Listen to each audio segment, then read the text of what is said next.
Now we come to a short intermission about disease and expansion.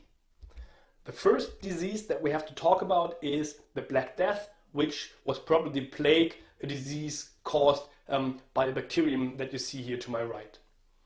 And the Black Death, whatever it was caused by, for certain, it decimated the population of much of Europe, but not only of Europe, at least also of parts of Northern Africa, of Central Asia, and maybe also farther Eastern Asia. And this happened in the 14th century, and it disrupted the social order of much of the affected countries, and it had immense effects on what happened later. One minor thing that I want to mention here is that one word that we also hear quite often these days also stems from these times, namely the word of quarantine, which is an idea that existed longer, but the term comes from quarantine as an expression for 40 days that people had to spend in isolation before entering some cities in Europe back then. The two diseases we have to talk about next are smallpox and measles. And both are caused by viruses, and both were unwittingly carried to the Americas by European colonizers. And the reason why this had so strong political effects is that if the population is used to a certain virus, then there will be some immunity within this population.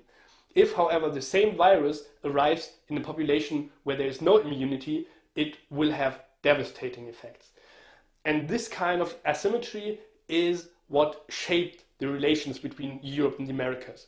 Because the Eurasian population, they had a common pool of diseases that they had some immunity to.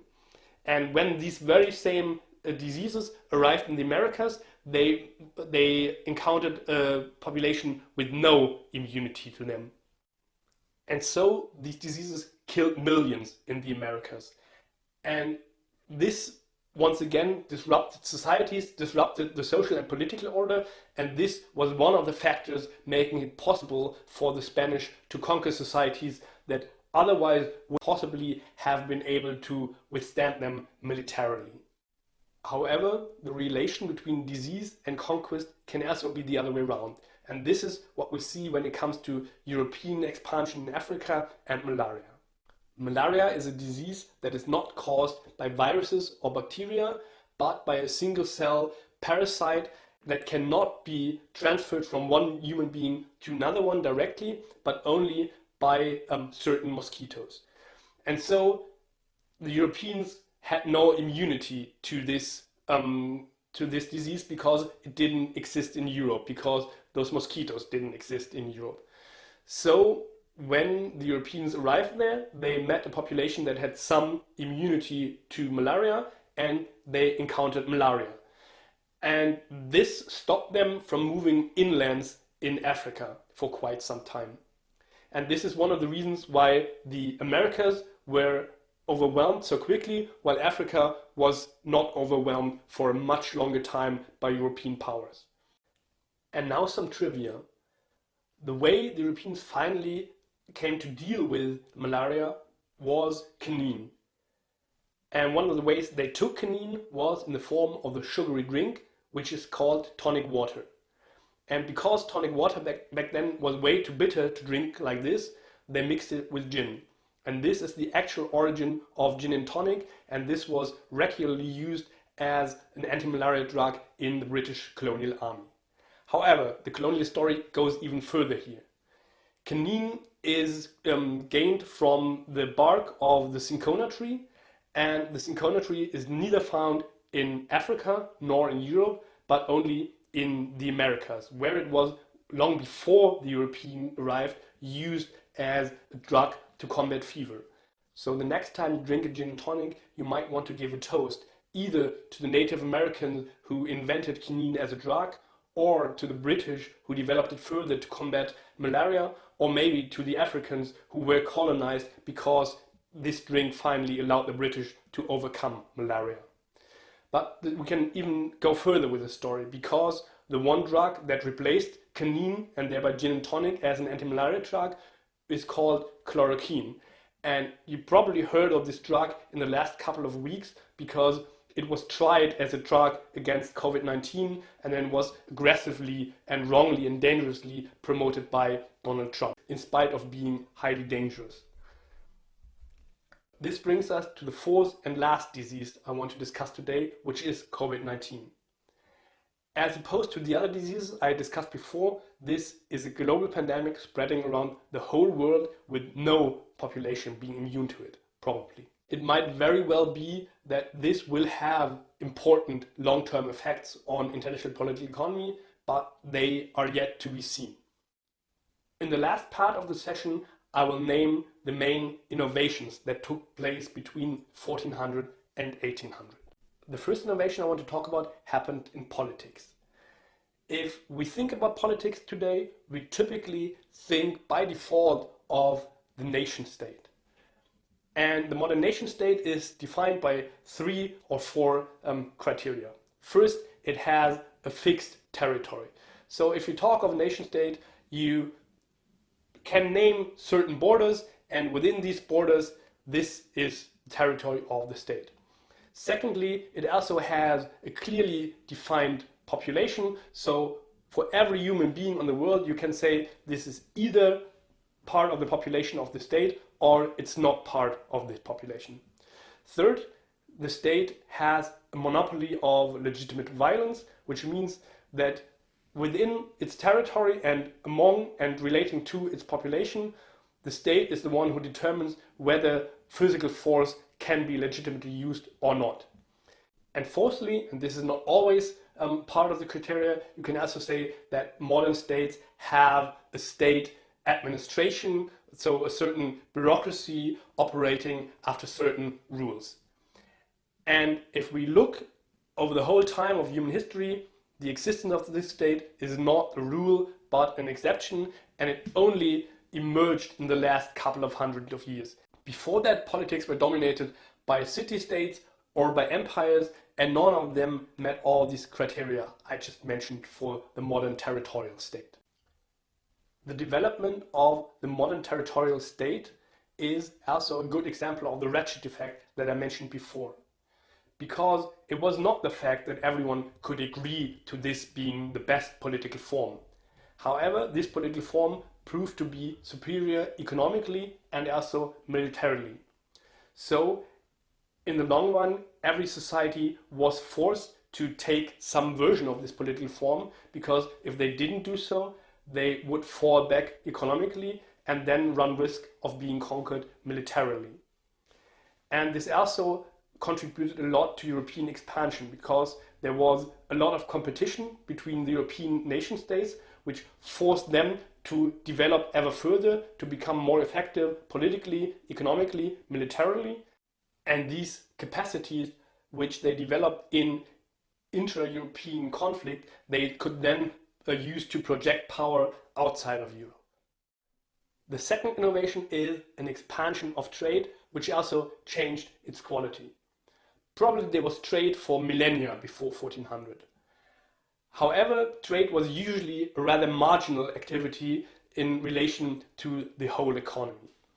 Much of the economy was always local, so goods were produced locally for local consumption. Only a small amount of luxury goods were traded regionally or even between regions. And this kind of also still was the case in 1800. However, over the course of these 400 years, trade did not only grow in volume, it also became more global by now including the Americas and Eurasia. The change in trade interacted with changes in production. Overall, production was still dominantly agricultural. However, colonialism violently transformed whole regional economies to produce stuff for other regions. One example is the transformation of Southern American economies being forced to produce as much gold and silver as possible to then be shipped to Spain. Another example is the triangular trade. In the triangular trade, slaves were taken from Africa and then shipped to the Americas. In the Americas, they were forced to work on plantations, mainly to produce sugar, tobacco, and cotton. And these raw materials were then shipped to Europe, where they were transformed into manufactured goods. And some of these manufactured goods were then shipped back to Africa, where they were sold for slaves. And this again transformed all regional economies. This also affected the nature of labor. Still, most of the labor was still agricultural. However, we see a vast expansion of slavery. There was slavery beforehand, but it expanded a lot through the Atlantic slave trade. And on the other hand, we also see an expansion of labor in manufacturing goods. Another economic innovation that took place in this time happened in finance. If a merchant wants to engage in international trade and wants to ship large amounts of goods from one end of the world to another, they basically need two different things. On the one hand, they need financial resources. They need money to pay for the ships, to pay for the sailors, and so on.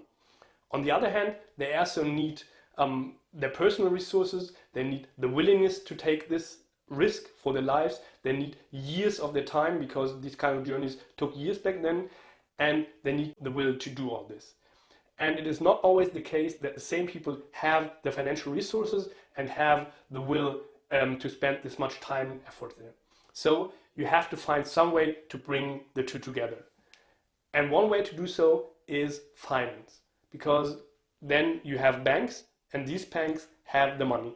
On the other hand, you have adventurous merchants who have a plan to establish some sort of trade route.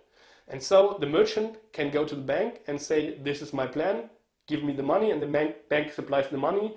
And if the whole venture is successful, they will get their money returned and also receive some sort of interest. And these types of financial interactions evolved in Europe in this time, and they already began in the late Middle Ages in the Italian city-states. Yet another economic innovation took place in the way businesses are organized, because in these 400 years the modern corporation evolved. If we think of firms or businesses, we typically think of human beings having a business, and maybe two of them share this business as partners, and then they make decisions and they own this business, and if the business goes down, they kind of go down with it. The modern corporation does not work this way. The modern corporation becomes an entity of its own, and it might be owned by some people, but it will be owned by a lot of people, and it will be owned by too many people to have this kind of decision making and to have this kind of influence. So the decision making in corporations is not directly done by the owners, but it is done by managers. And if all the owners die, the corporations still exist. And if the corporation dies, may lose some money, but they also still exist. So the corporation is a large-scale enterprise that happens sort of independent from the state and also sort of independent from the individuals who own it. And arguably the first corporations of this form that developed were the Dutch East India Company and the British East India Company, which were created by merchants to engage in Asian trade in an even more stable form and an even more long-term form than any kind of banking would allow for. So they came together, they founded these kind of companies, and then the company owned much of the assets in Asian ports, for example. So if we think of British colonialism in India, many of us think of the British state colonizing India, but this only happened very late on. Before that, for quite a long time, much of India was dominated by the company, which is the British East India Company. And similar to these two colonial companies, the modern corporation also exists kind of independent from their owners and kind of independent from the state, and yet they have immense influence on the international political economy. I already mentioned the main military innovation. As I said, the Europeans were militarily not superior over other societies. However, in this time, they developed the gun-bearing sailboat, and this allowed them to dominate particularly Eurasian trade for a couple of centuries. The textbook also mentions some, maybe not innovations, but transformations in gender regimes. When people think of European colonialism and gender relations, many people these days think about Europeans spreading values of enlightenment and equality all over the world. But this was actually not the case. The European gender regime of the time was very much male-centered, and it was very patriarchal, and the main idea was that the public sphere is a male sphere and that males are the ones who are rational, enlightened human beings. And one does not have to romanticize the gender regimes outside Europe. None of them was perfectly egalitarian by any measure.